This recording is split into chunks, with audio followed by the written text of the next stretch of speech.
it's literally democracy in actual process where your tribe is seeing that most of the tribe wants this thing. So you go, okay, well, I don't like it. I don't want to pay it, but my neighbors want it, clearly. So I'm okay.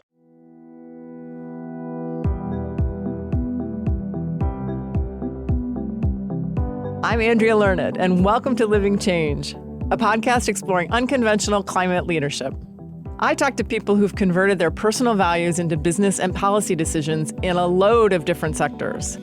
I believe that the more we're visible about these changes, the more we chart the way for other leaders wanting to create new social norms. Today, we're speaking with Mark Gamba, who represents the 41st District of Oregon in the State House. Just a quick note, we taped this conversation last year when Mark was still mayor of Milwaukie, Oregon, just south of Portland. We had an energizing conversation, as has been the way with the people I've met through Twitter. Hi, Mayor Gamba. Hi there. How are you? I'm well. How are you? Good. Mark went from being a National Geographic photographer to a bike riding mayor and climate change activist. His work exploring the world through photography actually led to a pivotal conversion moment for him. So I had to begin there. Well, I grew up, as a kid in Colorado. I was a huge fan of Jacques Cousteau and really all of the people out sort of exploring nature. I had all the National Geographics in my parents took National Geographic, so I had all those in the basement. I had Life magazines, and I used to just sit down there and pore over those magazines. So it kind of set me on a trajectory. In high school, I wanted to be a marine biologist because of Cousteau, and then visited the Scripps Institute and learned that marine biologists spend 90% of their time in a lab somewhere. And I was like, no, that's not what I want to do. I want to be diving, because I was a scuba diver when I was 14 years old. And so I just decided that I would be a photographer that did all of those things. And I didn't know at the time, but that was a pretty high bar. There's not a lot of people that get to have that life. But I told all my friends in college that I was going to be a National Geographic photographer, and they're like, right. And, I did a lot of other things. I had a lot of work in sort of adventure sports before I got into National Geographic. So I continued to do that work commercially for people like Adidas and Carhartt and all kinds of clients. But absolutely the pinnacle of my career was getting to shoot for National Geographic and dive with whale sharks and, do all those things. So, and it was during these National Geographic projects that you first started to notice the effects of climate change, right? Yes. That it was happening a lot faster than scientists were predicting. Right. They had models that they said, okay, and we will see this in 20 years and we will see this in 40 years. And I was seeing glaciers. We were on an assignment up in Glacier Bay, and we were paddling with a guide, and he said, well, this is where the face of the glacier used to be.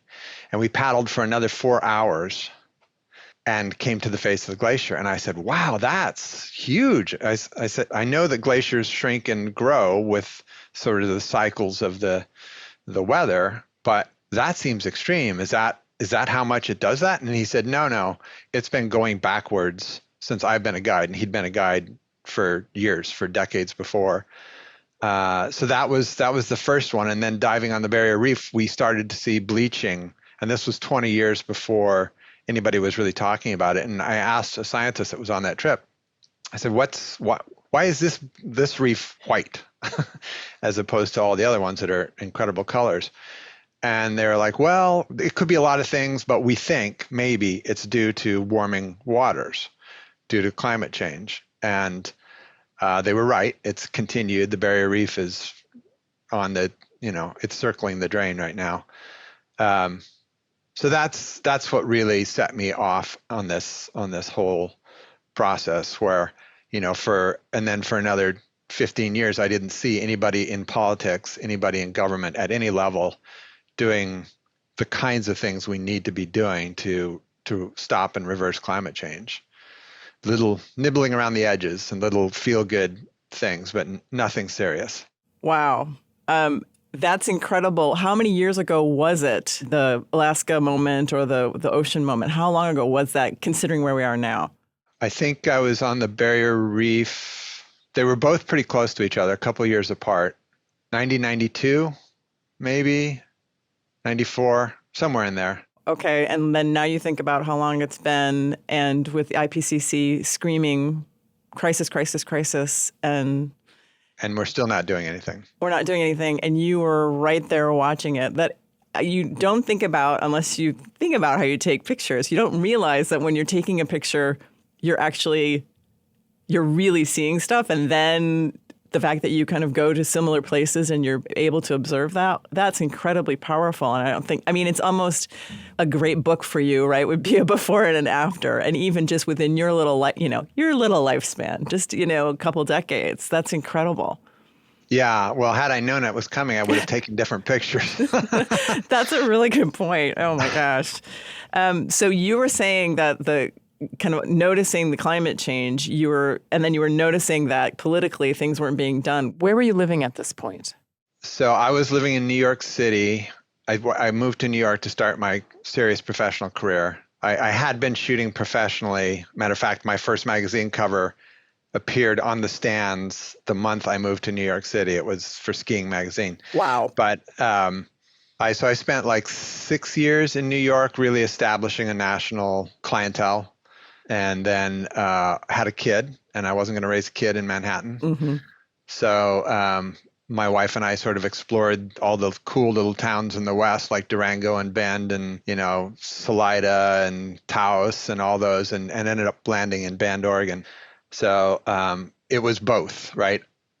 I think I shot Glacier Bay while I was still in New York. It was in that transition period, actually, somewhere in there. And so when you moved to Bend, were you starting to think, I don't know if are you saying that you still are a photographer to some degree and you're both at the same time?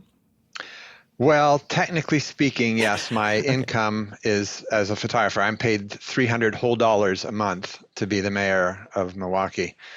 So what little living I have left is from the photography that I can do or selling. I'm actually selling more prints now than anything financially because I can't be gone for a month. Well, right? I think that in and of itself, just more awareness for people realizing what little financial or sort of not being able to make a living being a mayor of a small town, the fact that you decided to move in this direction is really interesting. So when did the mayoral run, or when did you get to Milwaukee, or how did that work from Bend on? So let's see. Got to Milwaukee 19 years ago-ish. And I was here for, a handful of years. I helped start I started a kind of a environmental pressure group for the Milwaukee City Council to try and get them to do some basics, ban the bag, basic, simple things that should be simple, right? And we had a lot of members by the time it sort of disappeared. We had over 200 people. But what we learned was that we could go in and have 30 people testify to do something, and the city council kind of sit there and nod their heads and then not do it. But if one of their committees or commissions came in and said, you should do this, they almost always did it. So our strategy was to get as many of us on those committees and commissions as we could. So that's where we started. I started on the art committee, which was an obvious in, and 2.5 years later got on the planning commission, and then 2.5 years later ran for city council, and then 2.5 years later ran for mayor. It's weird that they were all roughly 2.5 years, but just coincidence. That's how it works. I think it's fascinating, just even the fact that I'm talking to you is because I identified you as somebody in politics who is an influencer and is embracing that, right? And is sort of using your position and your platform to do that. So I had not realized that you'd started this environmental group. And so it's really interesting to me that sort of pre-social media, like, this is how we do it. This is advocacy. And if we all sort of group together and get together and say things and sort of put some pressure on this, more things will happen. So that's really intriguing that was early on. So when you decided to run for mayor after being on council, the climate, were you continuing to sort of do research or really read up on climate? And what was that moment like where you're like, I think I have to run for mayor? Tell me about that. So when I got on council, it was 5 old white guys. At least 3 were pretty conservative. The mayor was okay. and I couldn't get the kinds of things done that I was trying to get done. So I had pushed for us to invest in safe routes to school, in bike and pedestrian infrastructure for particularly around the schools, but citywide was what I was after. And they just flat out said no. We did a study on that several years ago. It's going to cost us $30 million to do it. We're not doing it. And so what I did, even before I knew I was going to run for mayor, was to kind of encourage a couple of women that I knew that were interested in politics to run for council. One is currently my state rep, although she is resigning because state reps in the Oregon are not paid a living wage either, and she's got 2 small kids. So she was one, and then the other one at the time was the chair of the Planning Commission. She's been on the council now 8 years with me. And then not long after that, the mayor was reelected and then got a job in Seattle. So he left the position, and that left it open, and I ran.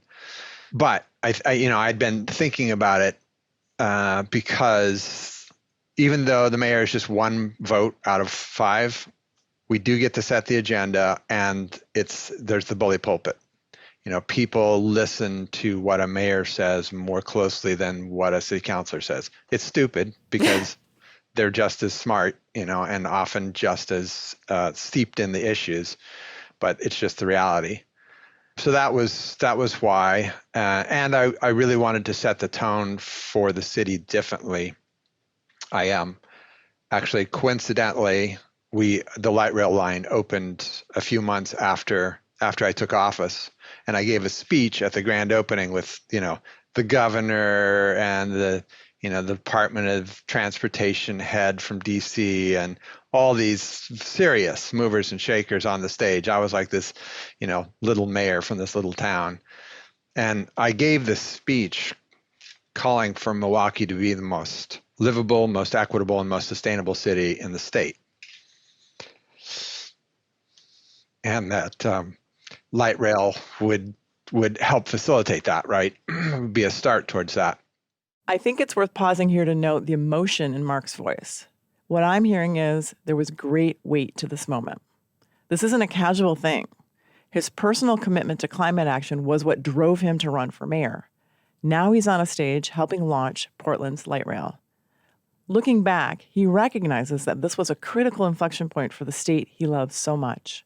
We went on a few years later. My council was not interested in saying that that's our goal, even with the newly elected people. So we did a visioning process, and lo and behold, out of the vision, and this was a serious process with hundreds of contacts with people, all kinds of people in the community, the high school kids, the Elks, everybody that we could reach out and talk to, we did.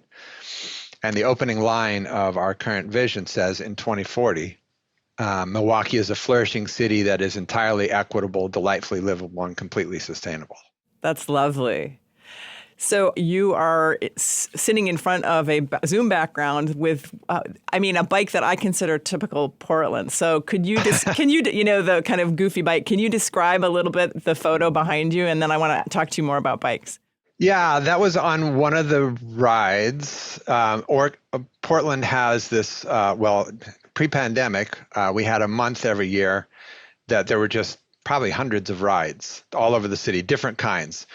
I think this might have been Loud and Lit, where the bikes were all decorated up with lights, and there were big boom boxes and stuff. But that's a tall bike, I think, is what they call those. And what they do is often, this guy didn't do it, but often they'll take bike frames and weld bike frames to bike frames to bike frames. So there'll be like 4 bike frames high, and it's fun to watch those guys get going. They have to be next to a building, leaned up against a building, and then they get up, and then stopping's another.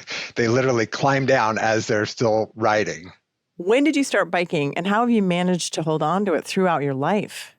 And then how did that lived experience help you move the needle on active transportation in Milwaukee? I think I started riding a bike the same time every kid starts riding a bike at whatever that is, 4, 5, 6. Mm-hmm. I have literally no memories of learning to ride a bike. But I do remember in middle school and high school, until I got a driver's license, riding my bike to school every day. I hated taking the bus. So I rode my bike even in the winter in Colorado. And back then mountain bikes weren't a thing yet. And then, of course, as every American kid does, I started driving a car as soon as I could. But, I continued to ride bikes for fun, for pleasure. And really that was how I rode. I mean, I mountain biked when I lived in Bend and Durango and all those places and in New York City. But I really started using it as transportation when we got up here to Portland, the Portland metro region, to Milwaukee, because it was viable, right? Portland writ large has pretty good bike infrastructure. It could be a lot better, but it's good. And so it's tenable to ride a bike as transportation around here. Milwaukee is going to be leaps and bounds better by the time we're done with the project that I kicked off. But I ride to the vast majority of my meetings, or did before COVID. All my meetings now are like this. And actually my transition from a regular bike to an e-bike was the moment that I became a mayor and all of a sudden I had 5 or 10 times as many meetings that I had to go to around the region. And I couldn't get from point A to point B fast enough on my, at that point I was riding a titanium hardtail. And I just couldn't, I had to show up sweaty as all get out, and B, I just couldn't get there fast enough. So I briefly started driving my car again. But my girlfriend had this long commute, and she had always bike commuted, and she got a new job, and it was in Lake Oswego, and there's no infrastructure between here and there. So you ride up through this cemetery. It's the steepest uphill there is around here. And it was killing her. It was like an hour and a half commute, and she just couldn't do it. And another friend of ours had just bought an e-bike, and she said, "Why don't you try this e-bike?" So Kendra, eventually she tried hers and then went out and we got her an e-bike. And so she went back to commuting by bike because that made that hill tenable. And it took her 45 minutes, rain or shine. And there were times when friends of hers that lived near here, it took them 3 hours to get home from work because there was some traffic snarl, the snowstorm or whatever. And Kendra was still 45 minutes on her e-bike. So anyway, that sort of went, well, maybe if I got an e-bike, then I could make it to all these meetings. So I did. I went out and bought a bleeding edge at the time design, and it's a class 3. So it goes 28 miles an hour, which is awesome. But now I can ride to almost all my meetings. So I rode my e-bike to the studio today, and if I drove, it would probably have taken 45 minutes in Seattle with traffic, and it took me 23 minutes. The consistency of riding an e-bike is incredible, and I just do not think it's branded well enough. Before we continue with the conversation, I wanted to tell you about a podcast I love, An Honorable Profession. Brought to you by the team at New Deal, it's the go-to podcast for learning about the rising stars in American politics. Past guests include Pete Buttigieg, Jason Kander, Senator Alex Padilla, and Mandela Barnes. These leaders share their innovative policy ideas as well as their inspiring stories about their path into public office. In a world of soundbites and attack ads, An Honorable Profession is a thoughtful conversation from the front lines of American democracy. I love finding conversations that give me hope that we can address climate change and the policy challenges of our time. Tune in to learn more and listen to An Honorable Profession everywhere podcasts are found. You're talking about showing up at meetings as a mayor, riding your bike. And what I'm really interested in is seeing more mayors like you who are actually riding them, demonstrating it. And that is the name of this podcast, Living Change. By doing that, that is huge. So that makes me wonder, as you implemented these changes in your town, did you get resistance? Tell me a little bit about that. Did you have any programs that helped people convert to bikes? So it's relatively early days. Everything in government takes forever. And so we did this whole big process around what ended up being called the SAFE program. So we had a committee. We had to make sure the right people were on the committee, which was young parents, which was what I was after, or parents of young children, to be more specific.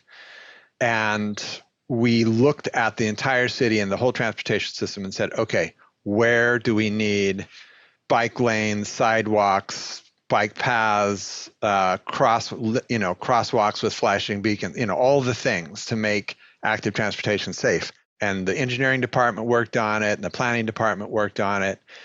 And we did huge amounts of outreach, crazy outreach. We had, big maps of the city at the farmers market, and people could put stickers. Well, this intersection is really dangerous and stuff like that. So we went through that whole big process. Then we did another whole big process of how are we going to pay for this? Because the first big process said, okay, it's about $52 million worth of projects to build all this stuff out.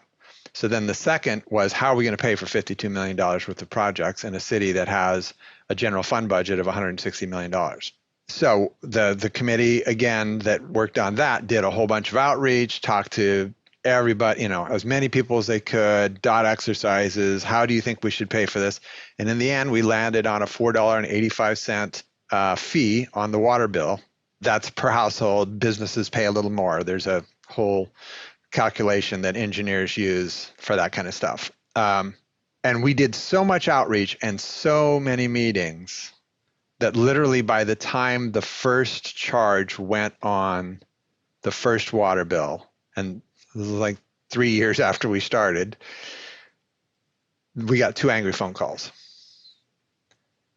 And that's unheard of. Usually people just lose their minds when their water bill goes up. So 2 being very little. Yes. And this is because you put these changes into place and people witnessed it themselves that it was fine, that you weren't making them get rid of their car or whatever. Right. Well, that was part of it. And we had a lot of people that disagreed with it. They thought it was a waste of money to do what we were doing. But they would come to these meetings ready to read a riot act and to yell at us, and they would see 70% of the other people in the room were excited about it. So it's literally democracy in actual process, where your tribe is seeing that most of the tribe wants this thing. So you go, okay, well, I don't like it. I don't want to pay it, but my neighbors want it, clearly, so I'm okay. And that's how that played out. So we are, so then there's engineering that has to take place and bidding and blah, blah, blah, blah, blah. So we are 4 years now into building things. We've built some really cool stuff. There was a path that crossed over the lake and went to a neighborhood that you really couldn't access downtown from. And then the most recent one is a path that runs in front of a school up a really busy street that used to have no sidewalks on it whatsoever. And now it's got, 12 or 14 foot wide paths on both sides of the street. And the street's narrower, so people drive slower. It's pretty awesome. I think I've driven down that street when I used to live in Portland, and I can just picture that. And wow, that's really exciting. And the other thing that I would say is what you did via, right, the democracy in action and the 70% of the people being for it and the 30%, that is this thing that I call climate influence, right, in action. So you think you're doing this bike thing or this livable cities thing or this whatever, but you're really moving the needle on climate, in a sort of a subtle way. So I that is such a great story, Mayor Gamba. I love that. Since Milwaukee is so close to Portland, do you see your work having influence in that city? I don't know. That's always hard to really say. I know that, I attended the Joint Policy JPACT Metro-wide committee that occurs once a month, but I would always show up to those meetings and all my other meetings at Metro and all my meetings with the Clackamas County Coordinating Committee, on a bike.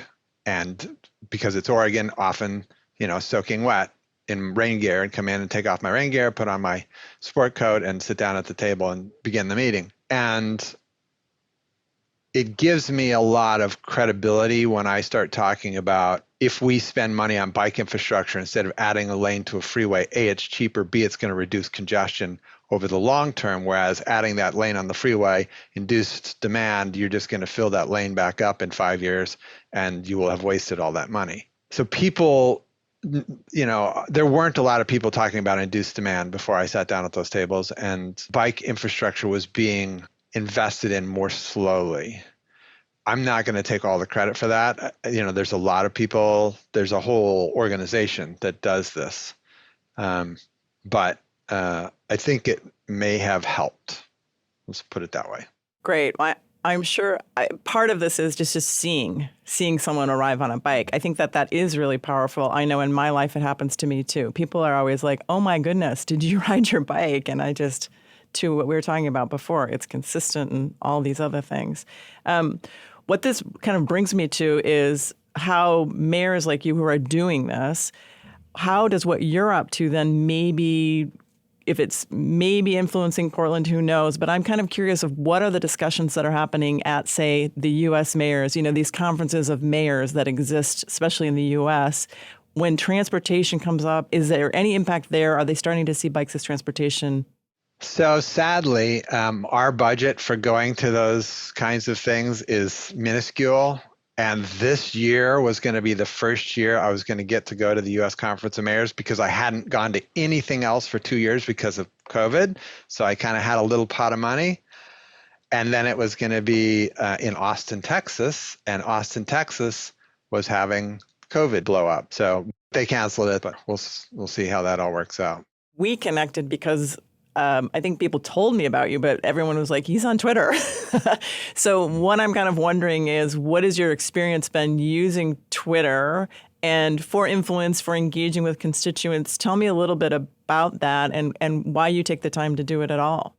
Yeah, I'm not great at it. I know a lot of people, particularly younger people, that are more effective with Twitter and Facebook. I try and get on there and say things. I try and shoot a picture every now and then of something and post. But usually I've got all this stuff going on, so I'm not thinking about, that. But what it has done for sure is I think it helps create community, right? So it's helped draw other advocates for the things that I'm working on to me or me to them, whatever. But we're connecting through social media that we probably wouldn't have otherwise. So for me, that's been its biggest benefit. And maybe some of the things, I try occasionally to post, like I was on the Transportation 2020 committee, which was looking at a big bond measure in the metro region to do serious investment in transportation infrastructure. And one of the meetings was held out in Beaverton. Infrastructure between Milwaukee and Beaverton is not great. But I decided to go for it, and I rode my bike that day. I had to bring the charger along. It was too far to get there and back on one charge. But so I shot a picture that night as I was riding back and about to cross the Selwood Bridge. So occasionally like that, I try and post things to try and let people know that, it's not outside of the realm of possibility, A. And actually earlier that day, what was funny, so riding from Milwaukee to Beaverton, that's a pretty long ways. I don't know the actual distance. I could do that, but I think it's probably 20 miles or something, 25 miles. And that's as the crow flies. And I was not a crow that day. I had to do all kinds of crazy stuff to not get killed. But even so, somebody who left from nearly where I left from that day arrived 5 minutes after I did. And I asked her, I said, how long did it take you to get here? And she said, it took me about an hour and 15 minutes because of traffic.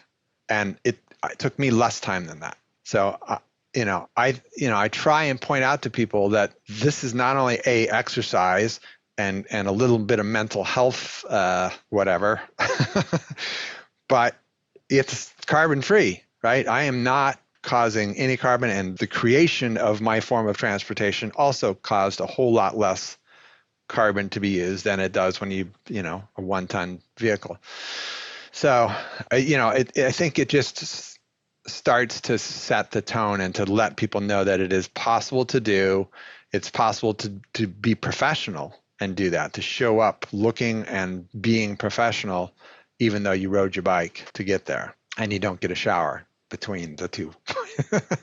And without social media, no one's going to do a story on you for doing that, right? You're putting a footprint out there of occasionally I'm sharing a photo of me biking or me being, taking off my wet jacket or whatever. I think that leaves a footprint and makes you kind of more credible in when you're having these, when you do have a place or an opportunity to say something about biking in general, you are a credible biker, and you're a leader. Yeah. Is there anything you'd like to tell other small town mayors who are thinking about wanting to forward climate action and taking a look at transportation?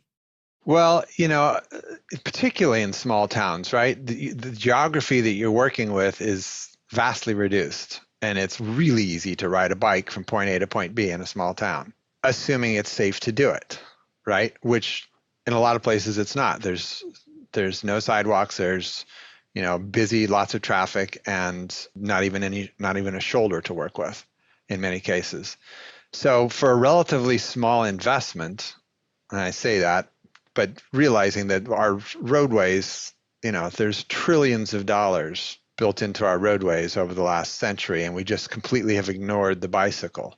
If we put a fraction of that back into the system for bike and pedestrian infrastructure, a lot more people could ride their bikes or walk to places that they now get. Some people get in a car and drive 2 blocks.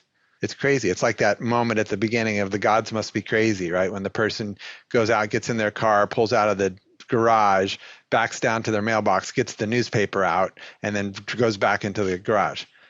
It's like classic Western culture at this point. And there's so much opportunity, and not just, it is transportation. 9 times out of 10, what you're moving from point A to point B is this meat sack that we all live in, right? Nothing else. You're not carrying lumber. You're not, and lots of folks, Karen Power, my state rep, takes her kids to school and to daycare on her electric bike. She has one of those cool cargo electric bikes, and she takes her kids to daycare, and one goes to daycare, one goes to school, and that's how she gets them there. Well, I think I may have met her. So I was going to ask you, the idea of that e-bike demo that we were both on, I think it was in September, you showed up and I came down from Seattle to do it. And there were a couple of state reps there, I think Daisha being one. And yeah. I don't know about the other, but there was somebody. Anyway, the power of the e-bike demo. So do you think that doing more of those e-bike demos or getting a couple more mayors on an e-bike, what about that is that enough of a conversion moment? Like getting people to a thing like that, having them demo it, and then having them see e-bikes differently right after that? Certainly people who are making bigger transportation decisions, policy decisions, they should all get out and ride an e-bike. I did that several years ago. Portland had one of the big e-bike conference. I don't know what they called it, but there were thousands of e-bikes. All the different manufacturers were there, right? And you could come test ride an e-bike. But I worked out a deal beforehand, and I brought 20 people, mayors and metro councilors and city councilors from around the region to that venue, and they loaned us that many e-bikes, and we all just went for a ride. And we specifically chose a route that had some pretty serious hills on it and all this stuff. And they were just astonished. And after that, I know at least 2 of them went out and bought e-bikes. I don't know if they used them for transportation, but people don't get the difference, right? They rode a bike as a kid, and then probably some as an adult, maybe for fun, but they, put on their spandex and get sweaty and all that stuff. And they don't understand that there's a giant difference between a regular bike and an e-bike, and that an e-bike really can be serious professional transportation. That's incredible. So not only through what you're doing as mayor, but just sort of pulling a couple more leaders along. That really is, the name of the podcast, Living Change, and the climate influence there is incredible. So I'm thankful that we had this conversation. It was really fun talking to you, Mayor Gamba, and I just want to cheer you on, and I will be amplifying you on Twitter a lot, and I really appreciate your time for this conversation. You're very welcome. It was fun. I really enjoyed it. I love what you're doing. Thanks so much to Representative Gamba for such a great conversation. You get the sense that what smaller cities do can really influence their larger neighbors. One bike riding mayor sharing pictures on social media might just be changing the social norms of city leadership overall. Being seen riding a bike reflects a climate impact narrative that any city and every city should want.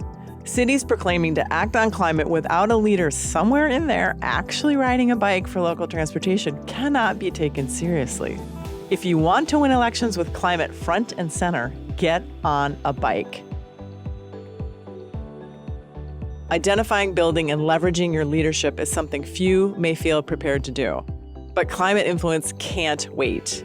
If your organization is ready to make the shift, reach out to me. I'd love to help. Find me at www.learnedon.com. I'm also easy to find on Twitter, until it is no more, and LinkedIn. Living Change is produced by Large Media. That's LARJ Media. Thank you to everyone sending positive feedback and giving us ratings and reviews. They've been amazing. You have no idea how much that helps get this podcast on the radar of leaders who want to practice living change. So your ratings and reviews actually have their own climate influence. Until next time, paddle safely.